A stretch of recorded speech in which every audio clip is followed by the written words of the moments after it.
Hi friends, welcome to work shop Telugu.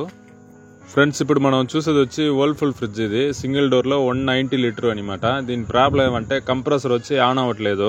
అంటే current ఎంత తీసుకుంటుంది చెక్ చేస్తే మనకు ఒక 4.5 దాకా హై ఆమ్స్ తీసుకునేసి ట్రిప్ అయిపోతుంది అనమాట. అంటే దీంట్లో ఉండేది వచ్చి అల్యూమినియం కాయిల్ కంప్రెసరు. కొంచెం పవర్ షార్టేజ్ వల్ల అది అంటే ట్రిప్ అయిపోవడం అలా, లేదు కరెంట్ ఎక్కువ తక్కువ రావడం అలా ఏదో జరగడం వల్ల అది కంప్రెసర్ పోయిందనమాట.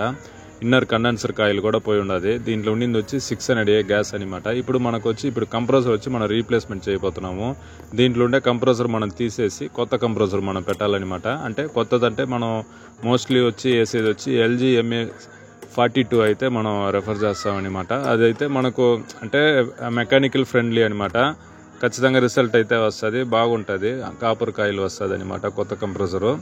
దీంట్లో వచ్చి ఇన్నర్ కండెన్సర్ పోయిన వల్ల మనకి ఇప్పుడు గ్యాస్ ఉందా లేదా అని కూడా చెక్ చేయాలా. కంప్లైంట్ అయితే అంటే కంప్రెసర్ ఆగిపోయే వరకు అయితే కూలింగ్ వస్తూ ఉండింది అనేసి కంప్లైంట్. జస్ట్ ఒకేసారి ట్రిప్ అయ్యి ఆగిపోవడం అనేది జరిగి ఉండదు. సో గ్యాస్ అయితే ఉండుండదు, గ్యాస్ అయితే ఉంది. 600A గ్యాస్ ఉన్న వాల్యూమ్ అయితే కరెక్ట్గా ఉండదన్నమాట. సో లీకేజ్ అయితే లేదు, బాక్స్ అయితే బాగుంది. అయినా కూడా మనకు ఇన్నర్ కండెన్సర్ అనేది మనం మళ్ళీ దాన్ని వాడడం అనేది కరెక్ట్ కాదు. లోపల ఎక్కడైనా వీక్ అయినా కూడా మనం వేరే కంప్రెసర్ పెట్టి మనం ఫ్రెష్ అవుట్ ఏదో చేసేటప్పుడు అక్కడ ఒకవేళ ఎక్కడ వీక్ ఉన్నా ఖచ్చితంగా లీకేజ్ అనేది మళ్ళీ కొత్తగా వచ్చేస్తుంది అనమాట. అంటే ఇన్ని రోజులు లేకపోయినా ఇంకానైనా వచ్చేస్తుంది త్వరగా. సో దాన్ని మనం డమ్మీ చేసుకునేసి అన్నీ మనం అవుట్రే వాడాలా. ఈ కంప్రెసర్ అనేది ఫస్ట్ మనం తీసేస్తున్నాము. తీసేసి MA42 అనేది మనం పెట్టబోతున్నాము. దీన్ని ఇన్స్టాల్ చేసి ఇన్నర్ కండెన్సర్ డమ్మీ చేసి అవుటర్ కండెన్సర్ మనం వాడేసి నీట్గా ఫ్రెష్ అవుట్ చేసి కొత్త స్ట్రైనర్ వేస్తున్నాము. క్యాబ్లర్ అయితే అదే క్యాబ్లరే, అంటే ఇది కూలింగ్ కాయిల్ జాయింట్గా వచ్చినట్టు వస్తుంది క్యాబ్లర్తో. సో మనం క్యాబ్లర్ అనేది మనం సెక్షన్ ఫ్రెష్ అవుట్ కొట్టేసి మనం ఇచ్చేయడం, ఇప్పుడు మనకు క్యాబ్లర్ కూడా ఫ్రీ అయిపోతుంది ఖచ్చితంగా. దాని తర్వాత వ్యాక్యూమ్ అనేది బాగా ఒక 10 నిమిషాలు నీట్గా పెట్టేసి దాని తర్వాత మనం గ్యాస్ ఛార్జింగ్ అయితే చేస్తే నీట్గా రిజల్ట్ అయితే వస్తుంది.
బాక్స్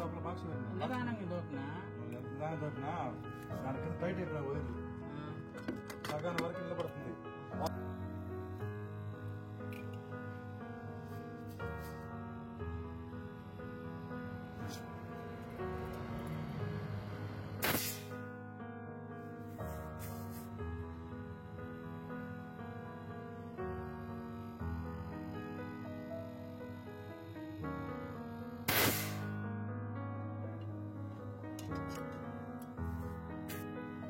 దీన్ని కండెన్సర్ మనం ఖచ్చితంగా ఫ్రెష్ అవుట్ చేయాలా. ఒకవేళ ఆయిల్ ఉండొచ్చు, లేదు బ్లాక్ అయిన వల్ల కూడా హై ఆంప్స్ తీసుకుండొచ్చు. సో ఏ కారణాన ఉండాలా మనం ఖచ్చితంగా ఫ్రెష్ అవుట్ అయితే చేసేటప్పుడు నీట్గా ఫ్రీ అయిపోతుంది. దాని తర్వాత మనం కొత్త స్ట్రెయినర్ వేసేసి సెక్షన్ ఫ్రెష్ అవుట్ కొట్టేటప్పుడు మనకు కూలింగ్ కాయిల్ ఫ్రీగా ఉంటుంది. లోపల క్యాబ్లర్లో ఏదైనా ఆయిల్ ఉన్నా లేదు సంథింగ్ ఏదైనా ఉన్నా కూడా నీట్గా ఫ్రీ అయిపోతుంది. దాని తర్వాత మనం వ్యాక్యూమ్ పెట్టేసి గ్యాస్ సర్జింగ్ చేస్తే నీట్గా రిజల్ట్ అనేది వస్తుంది.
సెక్షన్ ఫ్రెష్ అవుట్ కొట్టేసి నీట్గా వెల్డింగ్లు అన్నీ చేసిన తర్వాత మనం వ్యాక్యూమ్ పెట్టేసి గ్యాస్ సర్జింగ్ అయిపోతున్నాము. దీనికైతే ఒక 10 నిమిషాలు వ్యాక్యూమ్ అట్ట పెట్టేసి దాని తర్వాత మనం 134 గ్యాస్ ఎక్కించబోతున్నాము. 600A గ్యాస్ ఇప్పుడు మనం 134 గ్యాస్ మనం మార్చి ఎక్కించేటప్పుడు ఖచ్చితంగా వ్యాక్యూమ్ వచ్చి 100% కంపల్సరీ వేయాలా. 134 గ్యాస్ అయినా వ్యాక్యూమ్ పెట్టేసి గ్యాస్ ఎక్కిస్తే మనకు రిజల్ట్ నీట్గా ఉంటుంది, మళ్ళీ చోక్ అవ్వకుండా ఉంటుంది అనమాట. 10 PSI ఆ రేంజ్ పెట్టేసి ఒక 20 మినిట్స్ లేదా 15 మినిట్స్ తర్వాత మనకు షీట్ మొత్తం మనకు పక్కాగా ఐస్ అనేది కట్టుండదు. ఈ విధంగా ఐస్ వస్తేనే మనకు నీట్గా రిజల్ట్ అన్నట్టు వచ్చినట్లు లెక్క అనమాట. ఫ్రెండ్స్, ఈ వీడియో మీకు నచ్చుంటుంది అనుకుంటా. నచ్చిందంటే లైక్ చేయండి, మన ఛానల్ మర్చిపోకుండా సబ్స్క్రైబ్ చేయండి ఫ్రెండ్స్.